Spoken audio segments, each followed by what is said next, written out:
we're going to do a demonstration and show you how to take out a rivet. We have a rivet right here on the door glass that we're removing. And these are the tools that we're going to be using over here. We got some punches. We don't need those pliers. I don't know why they have those there. But pliers, a hammer, and a drill is what we're going to use. So you got to make sure you get the right rivet size or punch size. You know, you don't want to like use a little small one like that. You won't hit it. You don't want to use the one that's too big. Actually, that might work, but we're going to go with this one, and we're going to knock. What you want to do is, this is hardened steel. You want to knock that through. You want the punch, and then you can just drill out the soft aluminum around the side. So that's what we're going to do.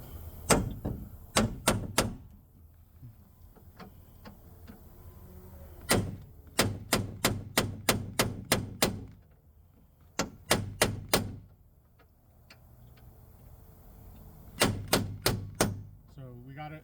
You want to see, we got it pretty well, about halfway through. And I'm just going to use a little smaller punch to knock it all the rest of the way through. There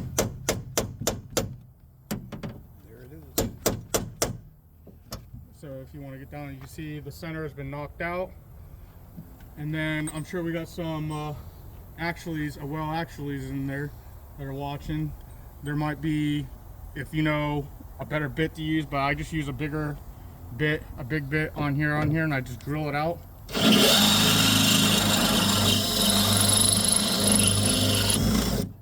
There you go, the rivet's been removed. I mean, if you know of a better tool or anything like that, but that's how I remove rivets, and I appreciate y'all watching.